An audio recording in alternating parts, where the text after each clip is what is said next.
Hello everyone, आप सभी का बहुत बहुत स्वागत है। Today I am here to share struggle of a youngster who is facing worst phase yet expected to succeed. Fail और पास, ये आपको आखिर में मुझे बताना है। Life is hard but made difficult by others. Support itself becomes a trap, an emotional trap. Success की परिभाषा समाज की बड़ी अलग सी रही है। कहने को संस्कार आपके बहुत जरूरी माने जाते हैं। माना जाता है one who has a strong character is actually a real person, but somehow this definition is diluted by society itself. जब बात पैसे की आती है तो सारी बातें धुंधली सी पड़ जाती हैं।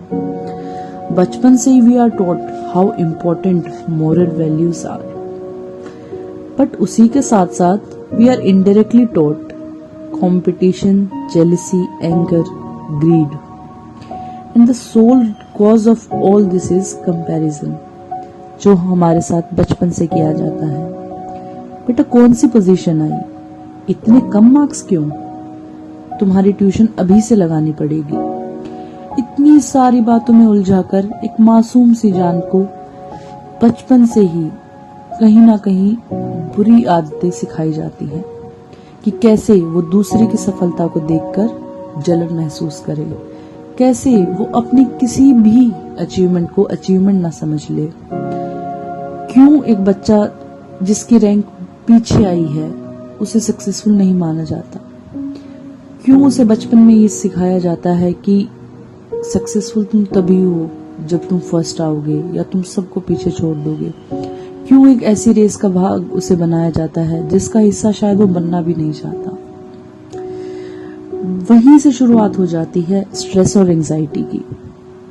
धीरे धीरे उस एंजाइटी, डिप्रेशन जो कि बनता रहता है, लेकिन शायद उसे कोई देख नहीं पाता या कोई देखना नहीं चाहता। पेरेंट्स की एक्सपेक्टेशन बढ़ती रहती है। माना वो बहुत प्यार करते हैं, पर जाने अनजाने में उनका अत्याचार भी शायद सबसे ज्यादा होता है। वो इमोशनल एक्सपेक्टेशंस उस बच्चे को बचपन से ही मारना शुरू कर देती हैं। धीरे धीरे as we grow our thought process evolves, और वो कंपैरिजन की आदत एक नया रूप ले लेती है और एक इनहेरेंट पार्ट बन जाती है हमारी आइडेंटिटी का। अब हम अपनी लाइफ के हर एस्पेक्ट में कंपैरिजन करते हैं, चाहे वो रिलेशनशिप हो, चाहे वो हमारा लाइफस्टाइल हो, चाहे वो हमारा सक्सेस हो। हम खुद भी अपने आप को औरों से तुलना करने के लिए मजबूर कर देते हैं। This comparison starts exist in every sphere of life. बोलते हैं ना कि संतुष्टि परम आनंद है, पर इस रेस में तो हमें सबसे पहले ही समाज डाल देता है और इस संतुष्टि के आनंद से बचपन से ही वंचित कर देता है।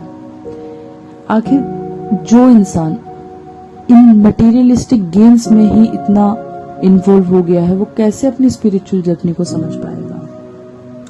How can one stay satisfied when elders around them are obsessed with their performance based on marks, performance based on comparison. Somehow a child passes all this and reaches stage for a job. अब job की बात आई, parents चाहते हैं बड़े बड़े package हो, बड़े बड़े टारगेट्स हों। अरे इतने लाख का पैकेज, अरे गवर्नमेंट जॉब, अरे IAS ही तो बनना है, इस जॉब में क्या रखा है। और कुछ चाहते हैं कि बस भाई जॉब ले ले, कितने की भी ले, हमें उससे फर्क नहीं पड़ता, इंडिपेंडेंट हो जा। In all this chaos, the passion of that soul is lost and no one even cares. सब इस चिल्लम चिल्ली में भूल जाते हैं कि आखिर एक बार तो उससे पूछा जाए कि तेरी इच्छा क्या है।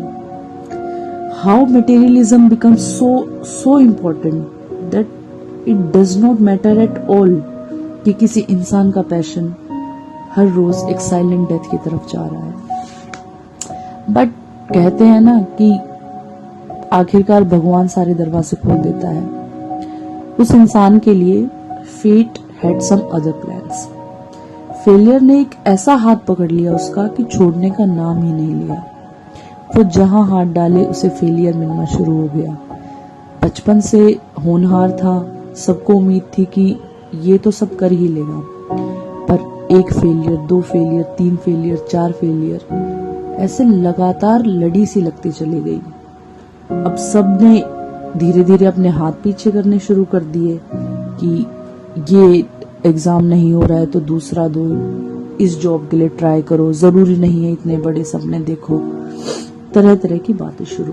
People doubted his calibre, even his hard work, जो उसने दिन रात किया, जिसके लिए उसने अपनी रातों की नींद छोड़ी, जिसके लिए उसने अपनी सेहत को भी नजरअंदाज किया, जिसके लिए उसने घूमना छोड़ दिया, जिसके लिए उसने अपनी उम्र के सारे शौक छोड़ दिए। पर फिर भी जब फेलियर मिलता तो लोगों से एक ही बात सुनने को मिलती, अभी भी कमी रह गई, थोड़ा ढीला है। इस तरह की बातें एक सेकंड में लोग बोल देते हैं और एक बार भी नहीं सोचते उस इंसान पर क्या बीत रही होगी जिसने साल भर मेहनत करके भी उस फेलियर को फेस किया है। फाइनली रियलाइजेशन ऑफ लाइफ होती है, एंड एट लास्ट जब वो ये सब देख लेता है, and he hit the rock bottom, he rises, क्योंकि उसने देख लिया कि संसार तो इस तरह की बातें करता ही रहेगा। अब ये उसका फैसला है कि वो अपने जीवन को कौन सी दिशा देना चाहता है, और उसने थाम लिया अपने पैशन का हाथ। लोग तो तब भी हैरान कि ये क्या कर रहा है, देख लेना कुछ नहीं हो सकता इसका, उम्र निकलती जा रही है, अब ये क्या करेगा। अब उसने तो अपने पैशन को चुन लिया। अब आप सब बताएं कि लाइफ की जर्नी में क्या वो पास है या फेल।